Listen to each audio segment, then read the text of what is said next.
Good morning, I am Michael and I'm going to begin with the general introduction of the endocrine system. The endocrine system comprises a collection of tissues that secrete hormones into the bloodstream for effect on distant destinations. In this chapter, we will focus on the male gonad, the testes which regulates development and maintenance of sperm production. The testes do both spermatogenesis and steroid hormone release.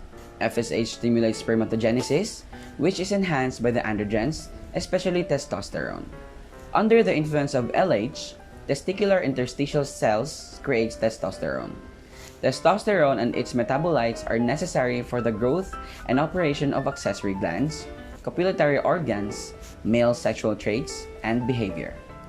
The tubular tract provides sperm cells and seminal fluid with a channel in males. It originates in the testes as the reed testes and efferent ductules, which exit the testes and converge to form the head, body, and tail of the epididymis. It continues as the ductus deferens. In animals, the ductus deferens enters the pelvic urethra after ascending into the abdominal cavity via the inguinal ring and passing across the dorsal portion of the bladder. The pelvic penile urethra serve as outlets for both sperm and urine. Certain tract segments have evolved physically and functionally to conduct extra specialized duties along this pathway. GnRH, LH, and testosterone are released in pulses that occur every several hours. Follicular stimulating hormone is released in smaller pulses of longer duration. Spermatozoa are produced by the testes by a process called spermatogenesis. It requires 5 to 9 weeks depending on the species. The number of sperm produced each day is independent of number ejaculated, and spermatozoa are released constantly from the testes. Leydig cells are the male equivalent of the follicular theca interna cells. Sertoli cells are the male equivalent of the follicular granulosal cells. Now let's move on to the spermatogenesis. It is a process involving sequential mitotic and meiotic division and concludes after differentiation of spherical spermatids into highly specialized spermatozoa. Spermatozoa are released continually from the seminiferous epithelium. As we can see here in the graph, GnRH causes the release of LH and FSH. Episodes of all three hormones occur between 4 and 8 times in 24 hours. The lower FSH profile, when compared to LH, is due to inhibin secretion by Sertoli cells. Also, the greater duration of the FSH episode is probably due to its longer half-life, 100 minutes, when compared to LH, 30 minutes. As depicted in the illustration, testosterone produced by the Leydig cells is transported into the Sertoli cells, where it is converted to dihydrotestosterone and also estrogen. Testosterone and estrogen are transported by the blood to the hypothalamus, where they exert negative feedback on the GnRH neurons. LH binds to the receptors in the interstitial cells of Leydig, and FSH bind to Sertoli cells. Leydig cells produce testosterone that is transported to the adjacent vasculature and the Sertoli cells, where testosterone is converted to DHT. Spermatogenesis equals proliferation, meiosis, plus differentiation. Spermatogenesis takes place within the seminiferous tubules and consists of the sum of all cellular transformations in developing germ cells that occur in the seminiferous epithelium. In the picture, seminiferous tubules containing developing germ cells are surrounded by a basement membrane. Flagella from developing spermatids can be observed protruding into the lumen of some tubules. The interstitial compartment contains Leydig cells, blood vessels, and connective tissue. Production of normal numbers of fertile spermatozoa requires endocrine regulation of the testes, mitotic division of spermatogonia, meiotic divisions resulting in haploid spermatids, morphologic transformation of spermatids into the spermatozoa. The goals of spermatogenesis are to provide the male with a continual supply of male gametes up to the decades through stem cell renewal, provide genetic diversity, provide billions of sperm each day in domestic animals to maximize reproduction by both natural service and artificial insemination. And lastly, provide an immunologically privileged site where germ cells are not destroyed by the male's immune system. The process of spermatogenesis, as projected in the picture, can be subdivided into 3 phases. The first phase, designated the proliferation phase, consists of all mitotic division of spermatogonia. Several generations of spermatogonia undergo mitotic divisions, generating a large number of beta spermatogonia. An important part of the proliferation phase is stemmal renewal. Some spermatogonia revert back to a more primitive type of spermatogonia, thus providing continual replacement of stem cells from which new spermatogonia can be derived. The second phase of spermatogenesis is termed the meiotic phase. The second or meiotic phase involves primary and secondary spermatocytes. During the meiotic phase, genetic diversity is guaranteed by DNA replication and crossing over. From a genetic perspective, no two sperm are identical. Conclusion of the meiotic phase, or the second meiotic division, produces haploid spermatids. The third or final phase of spermatogenesis is the differentiation phase. No further cell divisions takes place during this phase. The differentiation phase has commonly been referred as spermiogenesis in reproductive physiology literature. During the differentiation phase, a spherical undifferentiated spermatid undergoes a remarkable transformation that results in the production of a fully differentiated, highly specialized spermatozoon containing a head or nuclear material, a flagellum including a midpiece with the mitochondrial helix and a principal piece. Proliferation generates spermatogonia that are committed to become a more advanced cell type. Meiotic divisions produce haploid spermatids. Differentiation produces a highly sophisticated, self-propelled package of enzymes and DNA. Differentiation consists of Golgi phase, cap phase, acrosomal phase, and maturation phase. The Golgi phase or acrosomic vesicle formation. The Golgi phase is characterized by the first steps in the development of the acrosome. The newly formed spermatid contains a large, highly developed Golgi apparatus located near the nucleus that consists of many vesicles. The cap phase or acrosomic vesicle spreading over the nucleus. During the cap phase, the acrosome forms a distinct, easily recognized cap over the anterior portion of the nucleus. The acrosomal phase or nuclear and cytoplasmic elongation. During the acrosomal phase, the acrosome continues to spread until it covers about 2/3 of the anterior nucleus. A unique system of microtubules, known as the manchette, develops near the area of the posterior nucleus. The maturation phase, or final assembly that forms a spermatozoon. During the maturation phase, portions of manchette migrate toward the tail and begin to disappear, while portions of it remain to form the postnuclear cap. A. The newly formed spermatid is almost perfectly spherical and has a well-developed Golgi apparatus. B.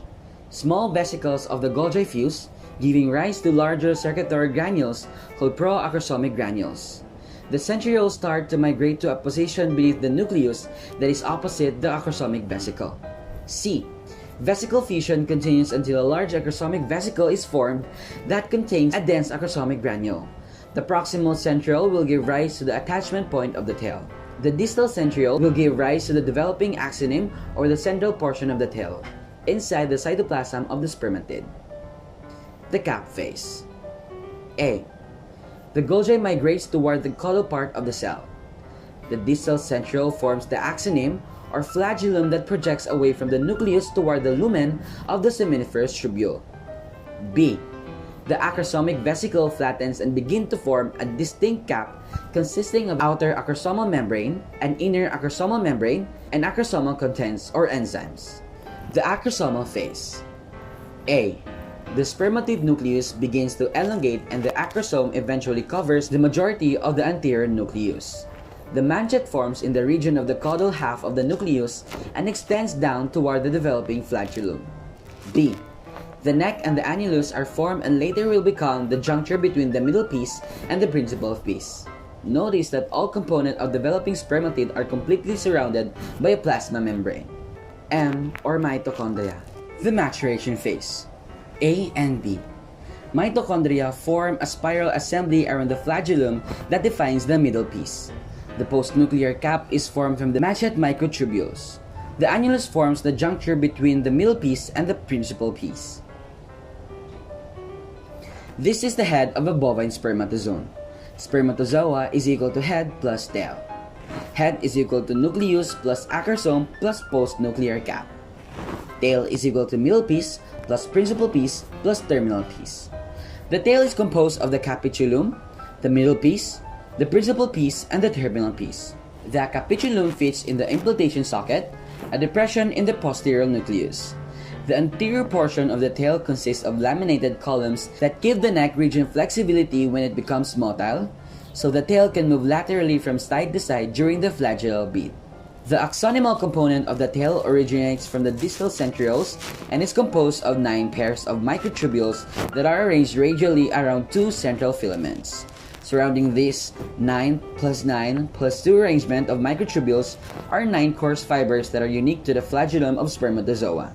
This arrangement makes the sperm tail a self-powered flagellum. The cycle of the seminiferous epithelium. It is the progression through a complete series of cellular associations at one location along the seminiferous tubule. The time required for this progression is the duration of the cycle of the seminiferous epithelium, and is unique for each species. In order to comprehend the cycle of the seminiferous epithelium, you must first understand cellular generations, stages of the cycle, duration of one cycle, and how the cycle is repeated. The illustration shows the association of developing germ cells that represent various stages of the cycle of the seminiferous epithelium. At any given cross-section location along seminiferous tubule, one can observe different stages of the cycle of the seminiferous epithelium. In this example, we can see 3 stages: 1, 4, and 8.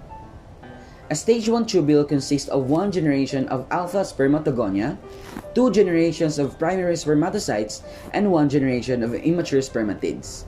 A stage 4 tubule consists of 2 generations of spermatogonia, 1 generation of primary spermatocytes, 1 generation of secondary spermatocytes, and 1 generation of immature spermatids.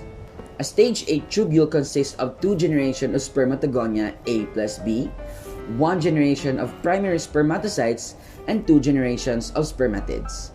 The young generation of spermatids have formed only a few days earlier and are quite immature. The second generation of the spermatids are mature and are about to be released into the lumen. The cycle of the seminiferous epithelium is analogous to a traditional university. Every year, a new class of freshmen enters the university in the fall. These freshmen are analogous to committed alpha spermatogonia entering the spermatogenic pathway. The freshmen, or the alpha spermatogonia, undergo noticeable changes during the first year, and after every 1 year, they became sophomores. Sophomores are analogous to primary spermatocytes.